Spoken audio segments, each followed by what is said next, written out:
So this is Jessica Carrier. She's the head of my personal injury department. She's my head paralegal. Hello. So when you call, you either talk to me or you talk to Jess or Maddie or Kristen. But this is the face that you are speaking to on the phone if you're calling our office for personal injury intake, or if you're one of our. So tell us about your background. Tell us a little bit about yourself. Well, I grew up in this area. I've got a teenage daughter. I've been married for 17 years. I've been working for you. It'll be 3 years. I know. Next I was just week. thinking about that. What a good decision 3 years ago I made. I know. For real, though. Not even being sarcastic. Like, Jess and I are very similar personalities. This is my favorite part. I'm actually going to say this on a podcast. So Jess and I will both be like on edge or mad about something. That doesn't matter, by the way. Both of us are pissed about something insignificant that we've totally misunderstood. Like in an email to one another, we're like, why were you such a bitch? And we'll just be mad at each other like all day. And I'm coming in your office right now. And then you'll get an email that says, I'm coming in. Because we're the same personality. So we'll walk and be like, what the hell? What's wrong with you? What? Are you mad at me? What'd I do? Tell me what I did. Why'd you send me this email at 8:32 a.m. that I'm thinking about at 4:26? Like, I tried to take all day to calm down, but I can't. So what was it? Yeah. Like, but we have very similar personalities. So like it does.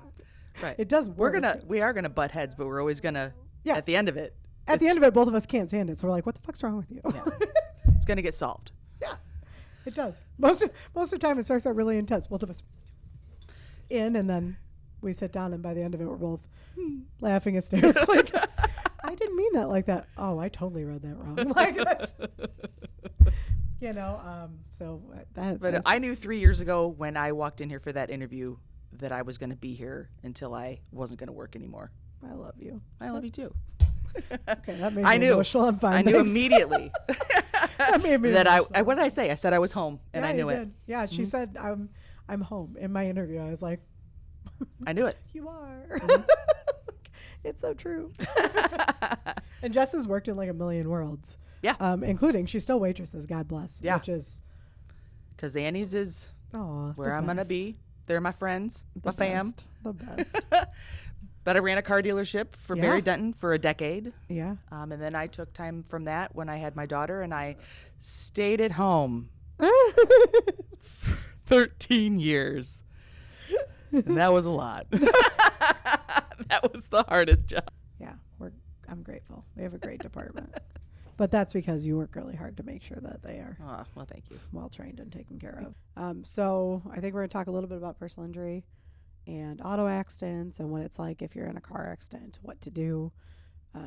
I think the biggest thing that people don't do sometimes after a car accident, like if they get into, let's say it's a fender bender, for example. Like if you get into a fender bender, people are like, oh, we don't need to call the police. Let's just exchange information. Call the police. Every single time. Every single time call the police. Because one, your insurance wants you to call the police no matter what. Most times they won't even look at your stuff without a police report. So you have to make one. And two, if the other driver, for example, and this has happened now, if the other driver, for example, gives you fake information, if they give you an ID that isn't valid or an insurance card that's not real, you have no way to verify that. The police can verify that when they look it up in their system, right, if you call, but you can't personally verify that. So somebody could be giving you fake information, and we would have no idea who really hit you or, who you really hit, for example. So make sure that you call the police. Like that's probably the most important thing, I think, at the scene. The other thing people do is they like to say, I don't need the ambulance or I don't need to be checked. You need to get checked. Yeah. Every time. Right. Your adrenaline is pumping. So you're not thinking.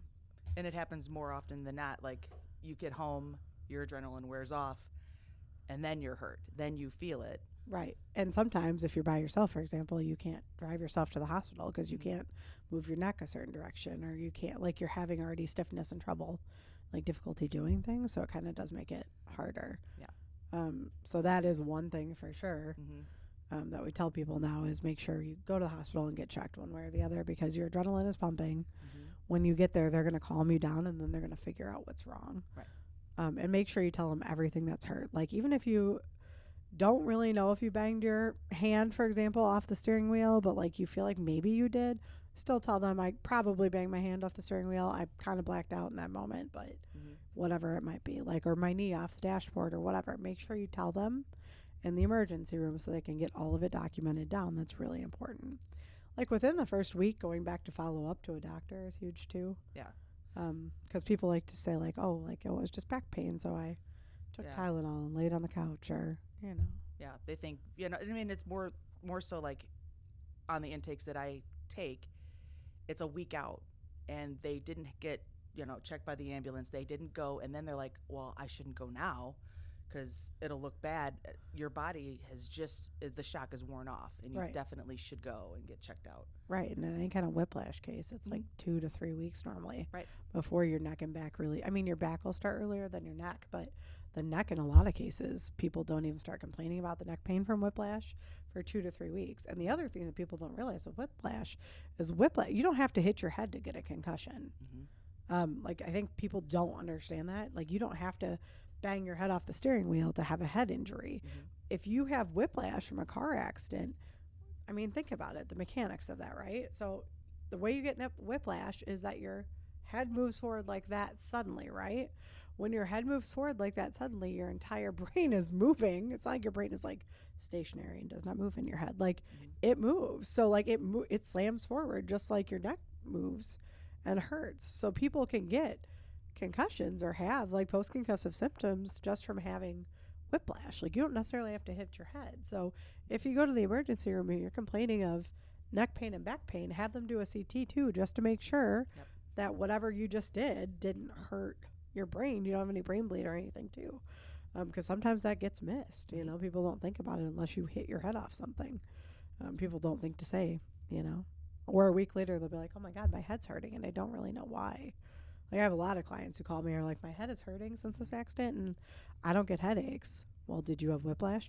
Does your neck hurt? Did you slam forward? Yeah. I'm like, go see a doctor. Like, I'm not a medical professional. I can't tell you what it is. Go see a doctor and get your head checked. Tell them exactly what you told me, because I see it all the time that doctors are diagnosing head injuries in cases where they didn't necessarily hit their head. You don't have to hit your head to have a concussion. Right. Where treatment wasn't sought immediately, there still could be something there. Right. Yeah.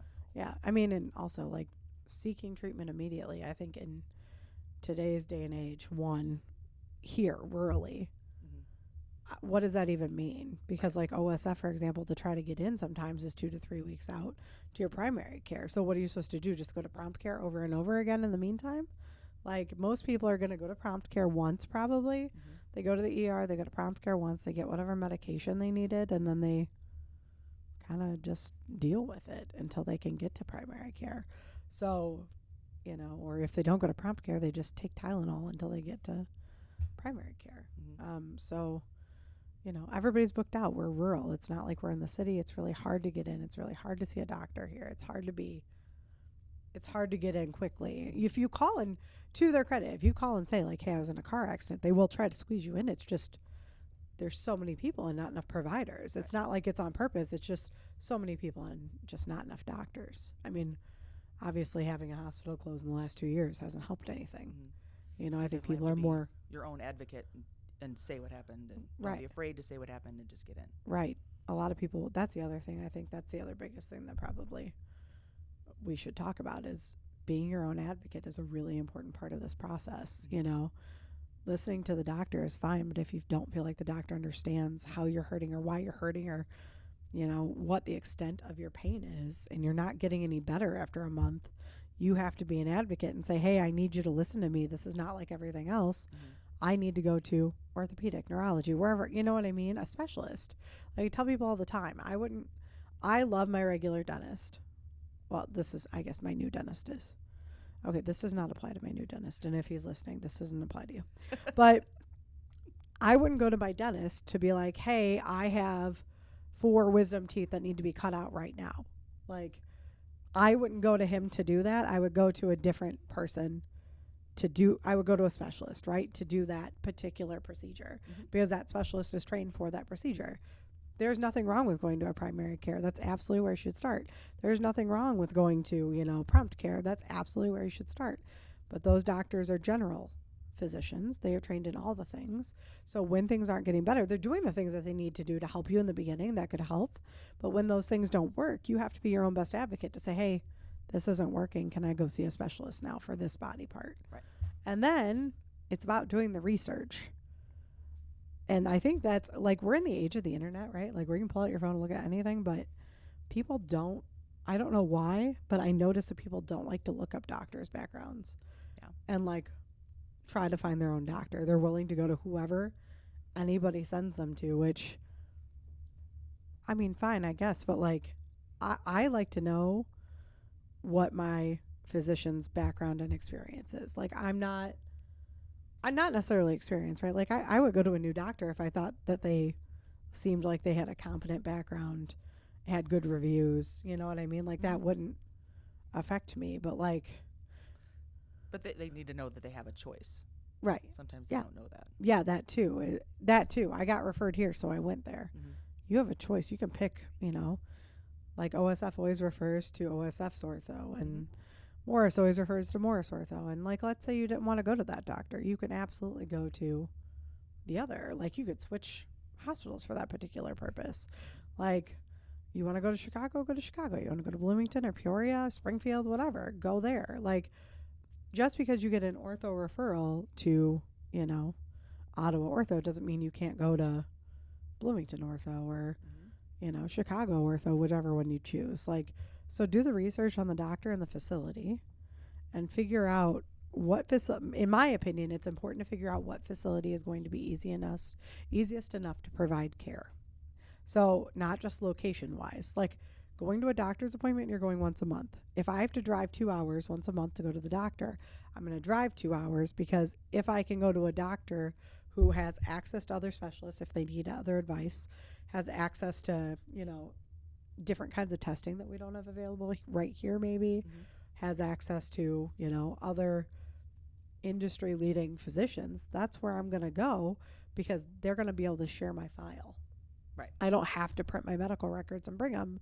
I'm going to go there so they can share my file with whoever they need to, and I can get the care I need. So, and I do see like OSF here is doing that for sure. Like, they're sending things to Rockford. Right.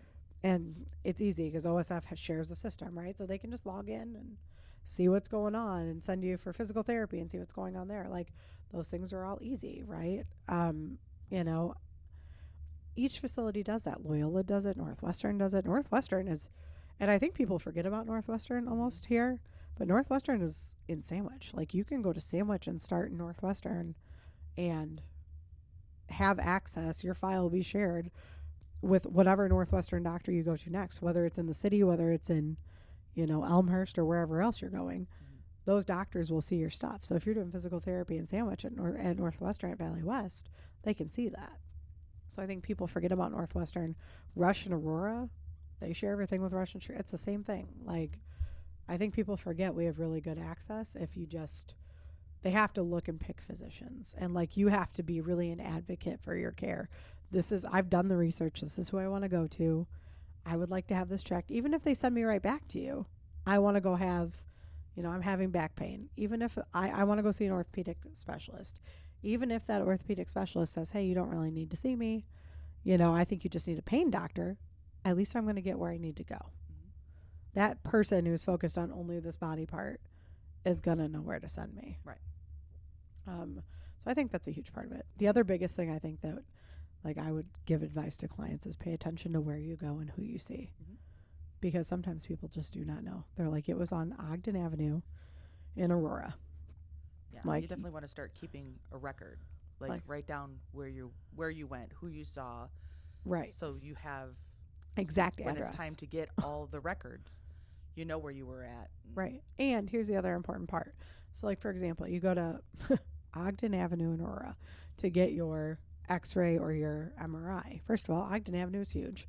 I can assume it's Rush. Like, that's like, when you say Ogden, I'm like, it's probably Rush. Like, that's 80% of that that campus is right there in Ogden. So, like, I can assume pretty safely at Rush. But if it isn't a Rush facility and you got an X-ray there, I have to figure out who they bill for radiology, because radiology doesn't get read in-house at any of these facilities. Like they might have somebody there who can look at it really quick, but they don't have generally a radiologist on staff. Like OSF uses Central Illinois Radiological Associates. So people will get a bill from CIRA and call us and be like, I never went to CIRA. I don't know who that is. But you got an MRI at the hospital, and when that MRI got read, it was read by CIRA. So they bill you separately from the charge for the MRI. Like those things are all, you get a hospital charge for the MRI, you get a reading bill for CIRA to process the images. So people, if I don't know where you went, for example, I know you got an x-ray there, but I don't know really where you went. I have to figure out where you went and also who your radiology company was. And if you have no idea and all you can tell me is Ogden, there are other people on Ogden. Like you could have been at a totally different facility. And if we have the wrong one, now we've subpoenaed and paid, by the way. You have to pay to subpoena all these places. So you're subpoenaing paying 8 places when if we had the address, it would have been one place and I could have figured out radiology in one phone call. And I'm not saying you need to make my job easier, but it costs you money. A personal injury case is not like a solo thing. It's not like the attorney does all the work. Like the clients do have to participate in some ways. Like there are other attorneys that do like ask clients to get their own records and bring them in. And like I tell people all the time, listen, sometimes you can get your records for cheaper than I can, right? If I subpoena the records, they're going to cost me $1 a page for a copy fee and whatever. And that comes out of your money at the end of this. So if you can walk in, if it's a facility where you can walk in as a patient and get your file for free, you should do that. That's a no-brainer. It saves you $100 at the end of the day. But if you're like, listen, I don't care. I'd rather pay the $100 than ever have to walk in there and ask for my records. Great. I'll do that. Like, no problem. I just want you to understand there's the potential to save $100 by you going to this facility and asking for your record to be sent to you. If you don't want to do it, I'm good with it. I pay a lot of people to do very good jobs here. So I have no problem telling them to do it. It just sometimes is not beneficial to you. Like, and it's very different in personal injury than comp, because comp, I literally can't have you walk into a facility and get your own record. Like the work comp commission at trial will not accept a record that does not have a subpoena on the front of it. Right. Like we had to have subpoenaed it. It has to be certified. I can't accept a record you pick up. It has to be me. So that's a very different world, than personal injury. But in personal injury, you can go absolutely pick up your own The clients stuff. can help us, and that's totally our job, is to help them. Right. But it's definitely like, if you're in an accident like that, you 100% should call somebody. You should call an attorney. Right. Because you can navigate it on your own, but it's a lot easier with a whole team behind you. I've been doing this 11 years, and it wasn't until like year 3 I really understood all of the places that come into play with one visit. So like if you have a surgery, it's not just like, oh, I had surgery at the hospital, so I have a hospital charge. Like, no, you have a doctor charge, you have an anesthesiologist charge, you have a cardiologist charge. You're going to have a blood charge, probably like a path charge. Like I have to call, and maybe radiology, depending on what kind of surgery it is. So sometimes I have to call all these places to see if you have a bill. And if I'm a normal person who doesn't do this for a living, how would I ever know to do that, right? Like, I wouldn't know that existed. I didn't know it existed until I was me as a lawyer, right? Like, you're not going to know that. Right. I didn't know that until coming here. I had no idea. Right. I mean, you can do all your own billing all you want. You're not going to know those things. So I think that that's a really important part of it, too, is for sure. Like being the best way to move your case is to keep us updated. Tell us where you're going when you go. Like call us, hey, I have an appointment, Monday or whatever, July 3rd at 9:00 with this doctor at this location. They ordered an EMG. I'm getting it done here on this location at this time. I'm getting an MRI at this location this time, and then I go back to the doctor. I'll call you after my next appointment. Perfect. That's the ideal.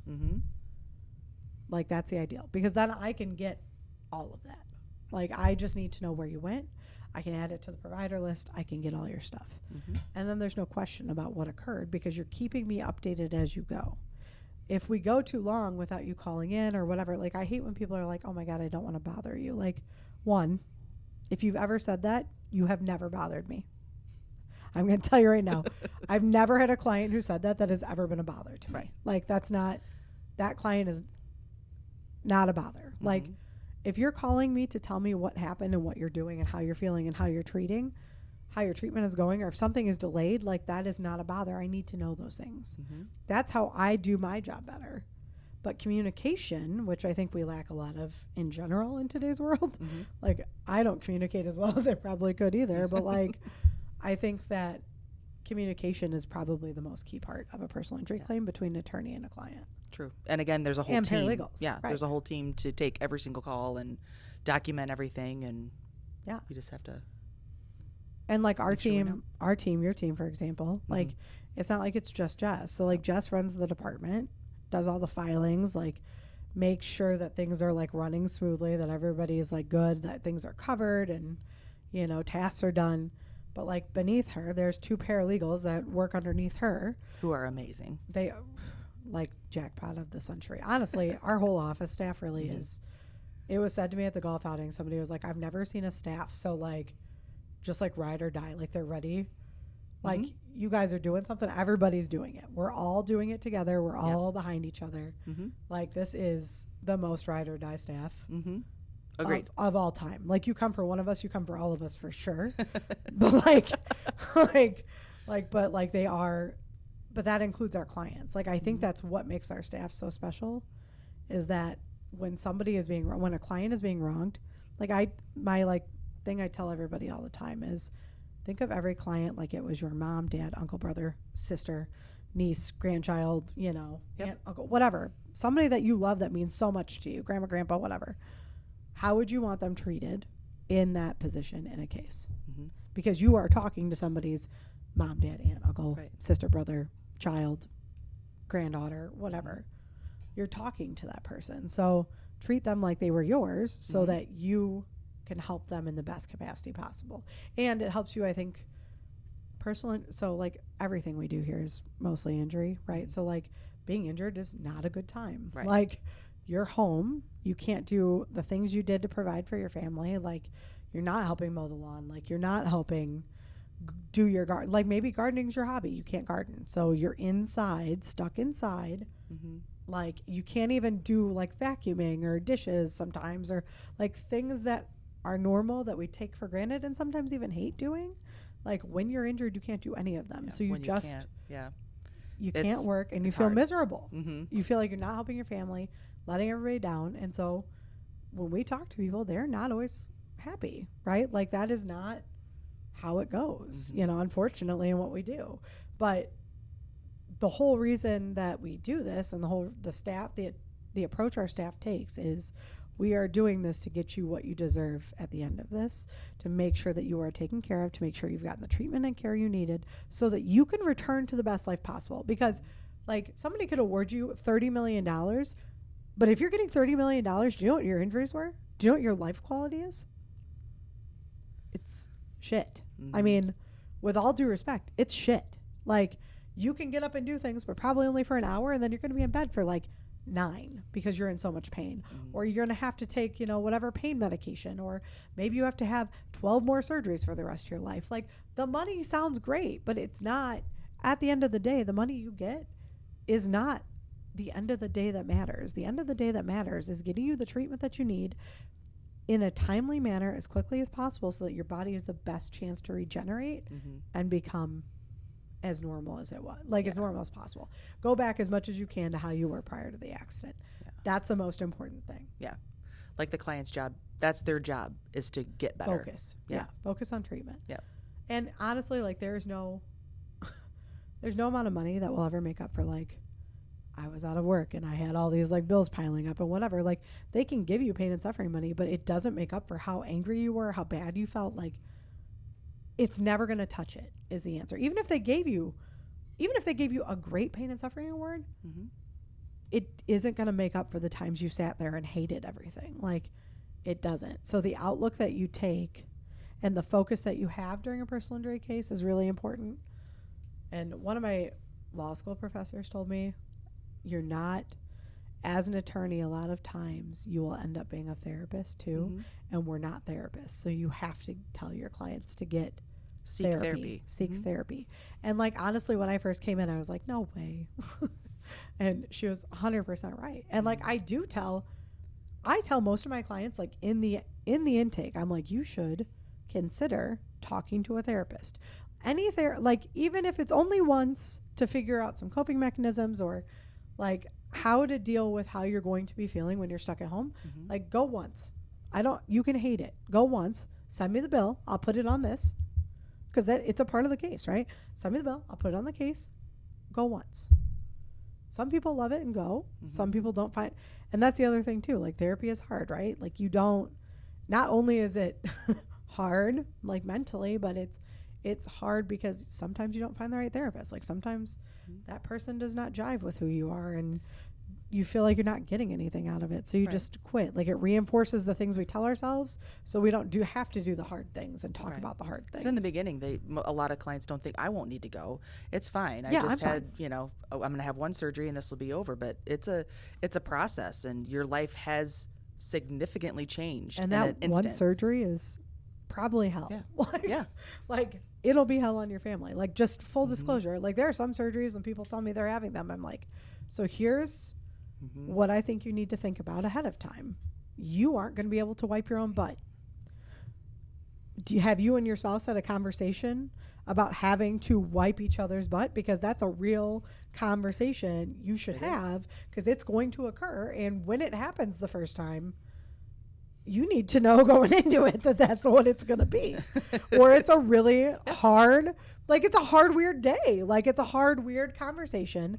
And then like sometimes people are like, oh my God. Like, and then the other spouse is going, oh my God, it totally changed my spouse's perspective of me. Like they don't look at me like that anymore. And like, that's not true. But that's what your brain is telling you because you're already in the middle of pain and whatever, you're already going through this stuff. So your brain automatically is like, everyone hates you. That's not the case. Like, it's not the case. We all get it. Like, and like, even when clients call here and are mad, like they always call back. Like we have great clients. I'm really, really grateful, but they always call back and they're like, hey, sorry about what I said. hey, I had one, my favorite, and she's going to hear this and laugh because I know she listens to this. She was like, I'm going to have to buy a fruit basket. I laughed. Make it an edible arrangement. I died. I like laughed for like 20 minutes. I was like, a fruit basket is not necessary because that's the job we do. Like you don't like, don't feel like that. Like, but that's a really common, like, you would not believe how many times people are like, I'm going to buy you a cookie or can I bring you a coffee? Yes. Like I was really always, yes. I called a lot yesterday or like nobody cares. Like that's our job. Yeah. That's our job. Going in, like you say that in the interview process that this is the worst time in these people's lives. This is what your job is to listen. And that's half of my job is I listen and listen and listen and document. So and empathy is, I think, like that's the difference. I just had this conversation. Steve Blumenthal, our Vogue specialist that we use a lot in work comp, he was here and we were just having this conversation. The difference between a good law firm staff, a good attorney, a good paralegal, and a bad one is empathy. Not just ability. People can be taught, right? Well, you can't teach a fish to climb a tree, but like most people can be taught, right? That want to be in this field, they can absorb whatever. You don't have to have a degree to do this. Like for me, you do, but not like that job. Paralegals don't have to have a degree. There is one, but you don't have to have one. And like for the kind of work we do, you really don't have to have one. Like I'm never going to tell a paralegal to research something. It's not going to happen. One, I don't like that anyway. I know there are paralegals who literally draft out every single document, who like motions, like they're drafting motions for their attorneys. They're doing the research for those motions. They're writing memos for them. Like, and I've always been of the school of thought, and this is not going to be popular with legal people, but my school of thought is you go to law school to do those things, you should be doing your job. That's not a paralegal's job. A paralegal's job is to get the dates for filing, because I don't want to sit on hold with the courthouse with love. And she I love it. She does. That might be a lie, but like it, that's like their job is to draft like the notice, which is like literally you just change the date. Like it's not, the notice is just like, come on this day at this time to this place and we are going to do this thing. That's all it is. Their job is not substantive motions. It's not discovery questions. It's not any of that. It's notice work, it's filing, it's making sure people have appointments, it's making sure that people feel heard and taken care of and valued and tasks get completed. And honestly, 80% of Jess's life is, Alexis, did you do this? Alexis, I'm back for the 3rd time today. Is it done yet? Like, because I get caught up doing all the things. So like, that's, in my opinion, that's what it should be. But like, our staff is also built differently than other people's law office staff. A lot of people have an assistant per attorney. We don't do that here. I have it split in personal injury, for example. It is split by attorney somewhat, but really they both help each other out, and it's split by alphabet and tasks, sort of, more than anything else. Like, this specific task this paralegal does on every case in the office. This specific task this one does on every single, like, settlement conference memos and putting together all the stuff for a settlement conference. Maddie does that. Like, Maddie is so great at it. She's like very OCD. Kristen too. Kristen's a killer. Great. Kristen is a killer for mediation stuff. Like, man, those packets are so well put together, and they're tabbed. I had a mediation this week, and when I got my packet, I was like, like, it was such a sigh of relief as the attorney to have the packet with everything that I know needs to be in it, prepared, tabbed, and ready, like, easy for me to flip to do stuff. It's the extra stuff, the above and beyond stuff, that makes me do my job better. So like, they are the most important part. They are what makes us successful. Like, it's not, when people are like, oh my God, you did such a great job, I'm like, thank my staff. Because I couldn't do as good of a job as I do on every case if I didn't have such a good staff behind me, supporting me, building me up, doing all these extra, like, going above and beyond. Like, she could have just put together a packet. She didn't have to tab every data service for me, or tab the medical chronology so I could find those things, or tab, she even tabbed the surgeries in the MedCron. I was like, he had this surgery. Like, so easy, you know what I mean? Like, I wasn't scanning anything. It was just right there. And that really does make a difference in how I can do things, how I can handle things, and, you know, just in general, how things go, right? Yeah. Like, it's really important. So, you know, overall, I think having the staff we have is probably the biggest thing that I'm like grateful A+ for. Staff right now. Yeah, for sure. 100%. Yeah. And we have 2 billers that know, amazing. Yeah, that know exactly what they need to do, exactly who they need to. Like, if you tell me an address of where you went, they will figure out every person ever affiliated with that address, and I will never have to look it up. Like, they're so great. Like, you're not going to have to tell them you got a bill from Sierra, because they're going to know before you get your bill. They're going to already have that on order. Already know it. Right. It's done. It's in the computer. Like, people send bills and be like, oh, I got this from Sierra. I'm like, yeah, we've had them as a provider for 2 months already. It's been in there. I'll order it. Don't worry. Send me the bill. I'll handle it for now, but, you know, we'll order it at the end. Don't panic. Like, we have a great staff, but we are definitely set up different than other offices. Like, other offices are constantly like, why do you have 80 fucking paralegals copied on this? Because we're a team. We're a team. Yeah. We're a team. And the way we do things benefits the client substantially, because everybody has their own parts of the job to do to make the overall task of getting somebody everything they deserve easier, quicker, and less painful for them. Like, that's the whole point of the process, right? It's just patience is a virtue, is like, that's on all things. Patience is a virtue. Being a client means having patience with the process, for sure. Because I can do all the things, we can do all the things.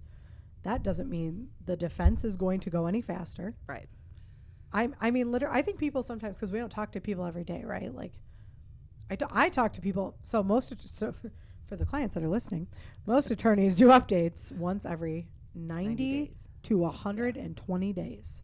That's crazy to not talk to a client for 4 months, potentially, like 3 to 4 months. Do you know how many things could happen in 3 months? Like, what if they forget a provider? How are you ever going to find it? Like, that's why we do 30 to 45 day updates, so that I constantly know what's going on. Like, and we tell people all the time, you can call outside your appointment. Like, don't feel like you can't call. Like, if you go to the doctor, please call the office and tell us what happened. Like, we'll just talk about it at the end of the appointment, you know? Like, it's not a big deal. I just want to know when it occurs, what's occurring. Calling the office is really key to that. So we get, you know, thousands of phone calls a day, but really it makes everything go a lot smoother in the end, because I'll have everything. And then when the defense is taking their time or whatever, I still, when we go to court, I'm going to have everything I need to prove your case, because there's nothing that could be missing, because we've talked so often. I know. And by the way, the other benefit of this as an attorney that I think sometimes attorneys, like new attorneys especially, that I like practice against, forget. When I talk to my client every 30 to 40 days, I have news for you. One, they consider me like family, and I consider them like family. So when you come from my family, like, it's going to be way worse for you. And two, I know everything about their life. Mm-hmm. That's the biggest, scariest thing as an attorney when you put somebody up for trial, is what will my client say on the stand? I talk to my clients so much, I know everything. Like, I know what they had for breakfast like 8 days. Like, I literally could probably tell you what my clients have had, like what vacations they've gone on in the last 2 years, like all their family members, like how many kids like I can tell you all about their lives, because I start by asking about their life every single time. Not just because I'm invested in like the case and I want to know what they're missing out on, because that is part of it, right? Like, you telling me, hey, yeah, my grandkid had a birthday. Like, this is a great example. My grandkid had a birthday and I couldn't pick my grandchild up. Oh. I had to sit on the couch to hold my grandchild. Mm-hmm. Now, that person's going to remember not being able to pick the grandchild up. But at trial in 2 years, like that birthday party, I'm going to ask about that. When we're in front of a jury, when we get there, I'm going to go, hey, when you say you've missed out on things, you have a grandchild, right? Were there times during this grandchild's life, birthday parties, because it's going to spark a memory, and they're going to tell me all about it. Mm-hmm. Like, that's an important quality, right? Like, a jury should, like, and I think people kind of discount the, like, I can't pick up my grandkid, right? Or it seems like a little thing, but it's a big huge. Thing. Mm-hmm. It's huge. Not being able to hold your grandchild is huge. Like, well, I can still play with them. It's not the First same. of all, they don't let you hug them for long. So like, that's a missed time period. That's a huge 6 months of a kid's life is a huge time period to not be able to hold them for. Mm-hmm. That's a big effect on a life. Like, whether you're thinking about it or subconsciously it's just bothering you, like, it is a big part of your life.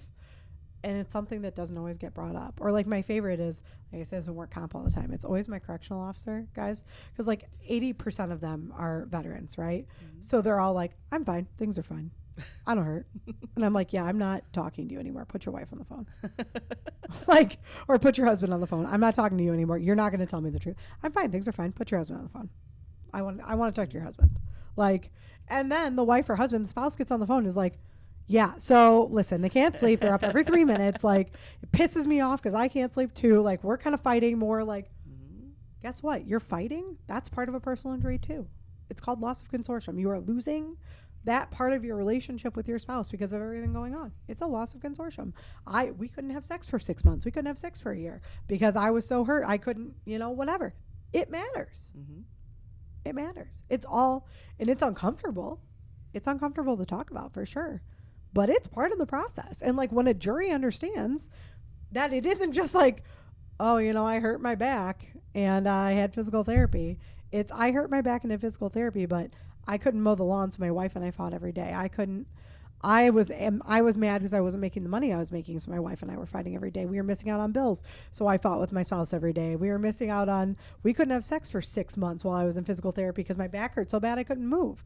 Like, all of a sudden, I had a back muscle pull or whatever with physical therapy, where a jury before would have been like, here's $5,000. Mm-hmm. Now they're like, well, that's worth $30,000 because you missed out on all those things. Like, that's a big deal. That's worth something, right? And by the way, the jury verdicts for pain and suffering are never going to be what you want them to be. So just internalize that now. Yeah. Because like, one jury will be like, here's $20,000. It's so much money. And you're like, no, it was 3 years of my life. And another jury who would look at the same 3 years would be like, here's $300,000. So like, it depends on the pool you get, right? Like, we say all the time, 10 different juries could hear the same case and award 10 different things. It's about figuring out what the range is that you want to be in and figuring out whether you can settle the case within that range or whether we're trying the case to make sure we're in that range. And like sometimes we'll do mock trial stuff for, to see what people would think of, the arguments we're putting on, the evidence we're presenting. Sometimes we'll do mock trial things.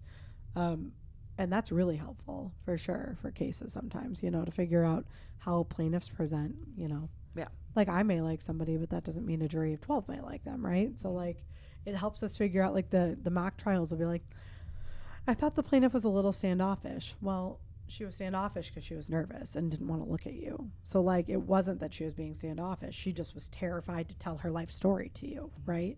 Like, oh, plaintiff seemed a little mean. Yeah, she put up a boundary because she didn't want to cry in front of you.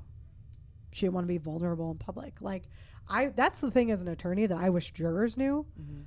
Think about having to get up and tell your deepest, darkest secrets, right? Like the things that you're ashamed of. They're not really secrets, but the things that you're ashamed of. I couldn't even vacuum my own house. Like I had a housewife that was like, I literally couldn't vacuum. I couldn't clean my kids' clothes. I couldn't take care of my kids. I couldn't. And it like broke her. And she got up to talk about it. And when she talked about it, she was like, I couldn't do things around the house. And that's how she said it, right? The first time I don't do anything for the first time in court. But the first time we had the conversation, that's how it came off. And I was like, whoa, stop. What was that? Because that's not who I know that person to be, right?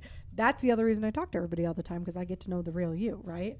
So that's not who I know that person to be. What was that? And she was like, I don't want people to think less of me. I'm ashamed I have to sue. Like, first of all, when somebody causes negligence under the law, you are entitled to get paid for not only your pain and suffering, but the medical bills in the past and the medical bills in the future, loss of wages, loss of life, loss of concern, all those things are part of it.